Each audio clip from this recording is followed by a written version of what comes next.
కొంతమంది సిచ్యువేషన్‌ని అర్థం చేసుకోకుండా చాలా మూర్ఖత్వంగా ప్రవర్తిస్తూ ఉంటారు. అది తెలియని వాళ్ళంటే ఓకే. మనకు తెలిసిన వాళ్ళు కూడా చాలా పెత్తనం చెలాయిస్తూ, మూర్ఖత్వంగా బిహేవ్ చేయడం అనేది మనకు చాలా హర్ట్ అవుతూ ఉంటాం. అసలు ఈ మూర్ఖత్వం అనేది ఎందుకొస్తుంది? దీన్ని తగ్గించుకునే అవకాశం ఏమైనా ఉందంటారా? మంచి క్వశ్చన్ ఇది.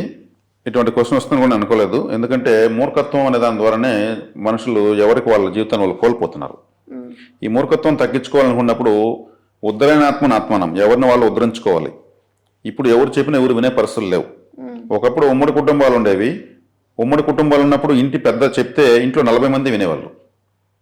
ఆయన తీర్పు కోసము, ఆయన అనుమతి కోసము అందరూ కూడా భయపడి చేతులు కట్టుకుని వినమ్రంగా ఆయన చెప్పింది చేసేవాళ్ళు తూచా తప్పకుండా.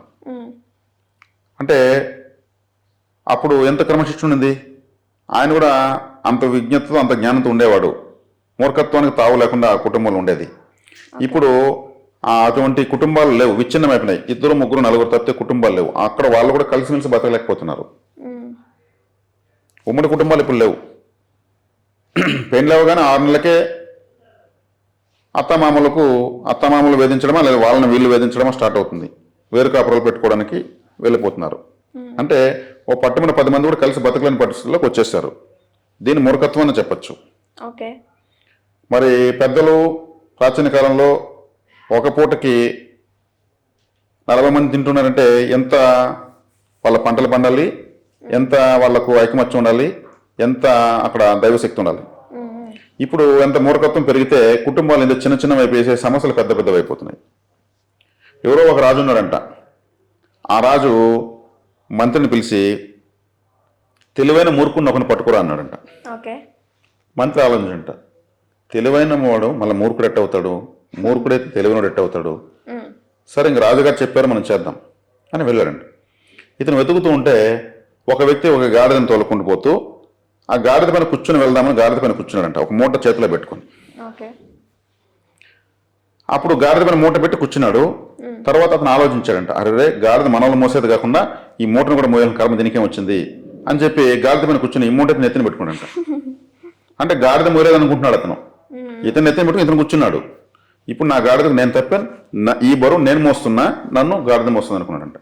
ఏంది బాబు ఇలా చేస్తున్నామంటే నా గాడిదకు శ్రమ తగ్గించాను అన్నాడంట. అరే వీడికి మించిన మూర్ఖుడు ఎవరు ఉంటాడనేసి నువ్వు రా మా రాజుగారి దగ్గర తీసుకెళ్తాను, నువ్వు తెలివైన మూర్ఖుడివి అని చెప్పి రాజుకు పరిచయం చేశాడంట. ఏమి ఇతని మూర్ఖత్వము అంటే, ఇతను గాడిద ఉంది గురువు గారు, రాజా గారు, ఈయన గాడిద పైన పోతూ ఆ మూటను గాడిద పైన పెట్టి గాడిద ఈ మూట మొయ్యకూడదని చెప్పి గాడిద పైన ఇతను కూర్చొని మూటను నెత్తిన పెట్టుకున్నాడు. గాడిదకు ఆ బరువు తగ్గించాను ఇతను ఆలోచిస్తున్నంటే, అబ్బా ఇంతకన్నా మీరు ముంచిన మూర్ఖుడు లేడు, వీడు తెలివైన మూర్ఖుడు అని అంట. సరే నేను ముగ్గురు మూర్ఖులు తీసుకురమ్మాడు ఆయన. ముగ్గురిని తెమ్మన్నాడు వాస్తవంగా. ఇక రెండవ మూర్ఖుడు ఎక్కడ అన్నాడంట. ఈ మూర్ఖుని కనుక్కున్నాను కదా గురుగారు, నేనే రెండవ మూర్ఖుని అన్నాడంట మంత్రి. ఇటువంటి కనుక్కోవాలంటే వీడికన్నా మించిన మూర్ఖత్వం నాకు ఉండాలి, కాబట్టి నేనే ఇంకా రెండవ మూర్ఖుని అంట. ఓకే, ఇది కూడా బాగుంది. ఇంకా మూడవ మూర్ఖుడు ఎవరంటే మీరే రాజా అన్నాడు. ఇటువంటి మూర్ఖుని వెతుక్కొని రమ్మని చెప్పినందుకు మేమిద్దరు మూర్ఖులు మీ ముందు నిలుచుకున్నాం, మూడో మూర్ఖులు మీరే అంటే ఆయన సంతోషంతో సన్మానించాడంట. ఈ మూర్ఖత్వాన్ని ఏమనుకోవాలి చెప్పండి. ఇలా ఉంది ఇప్పుడు సమాజంలో.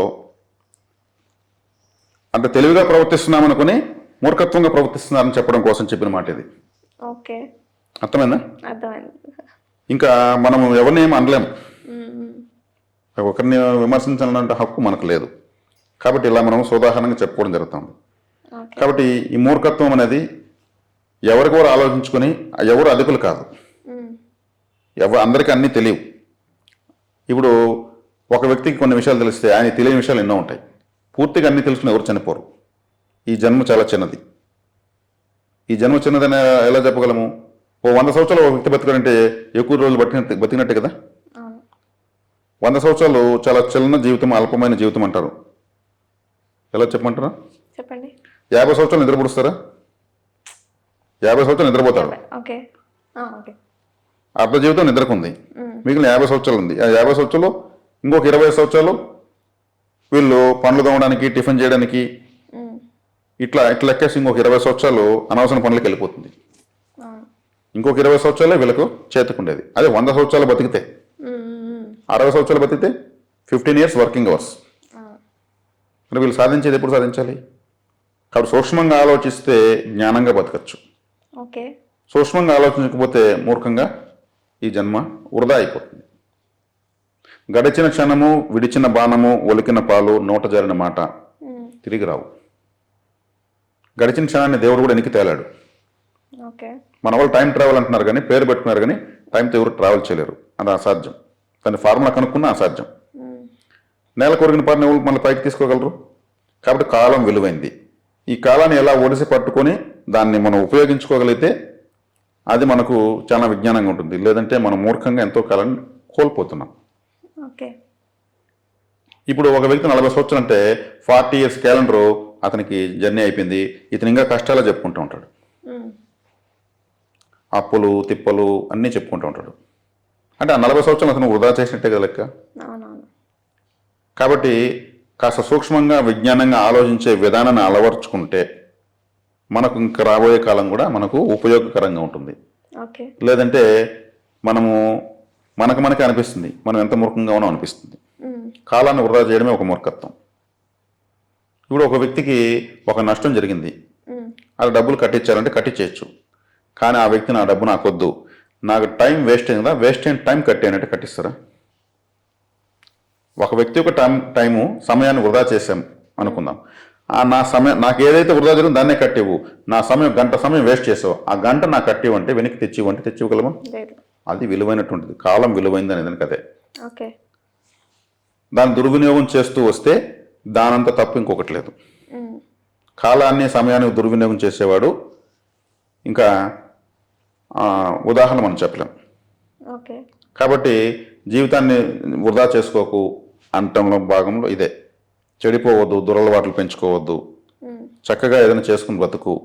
అంటే కాలం వృధా అయిపోతుంది, వయసు ఉడిగి నాకు ఎవరు నీకు తోడుండరు, ఇప్పుడే ఏదైనా చేసుకుంటే ఇప్పుడు సంపాదించుకున్నది ఉడిగిన కాలంలో పెట్టుకుని తినచ్చు. వింటున్న మాటలే కదా ఇవి. కాబట్టి మూర్ఖత్వం అనేది అడుగడుగున అనువనువున నిండిపోయి ఉంది. నేను ఈ విధంగా వివరించగలను. కానీ మరి మూర్ఖత్వాన్ని గీసి భాగాలు గుర్తించము అంటే మనం గుర్తించలేం. ఒక వస్తువుని గీసి భాగాలు గుర్తించవచ్చు. కాబట్టి ఒక్కొక్కరి మూర్ఖత్వం ఒక్కొక్క విధంగా ఉండొచ్చు. విజ్ఞులు బ్రహ్మజ్ఞానులు ఇప్పుడు కూడా ఉన్నారు. వాళ్ళ వల్లనే రాత్రి పౌరులు ఏర్పడుతున్నాయి. వాళ్ళని అనుసరించాలి. అప్పుడు మన విలువ మనకు అర్థమవుతుంది.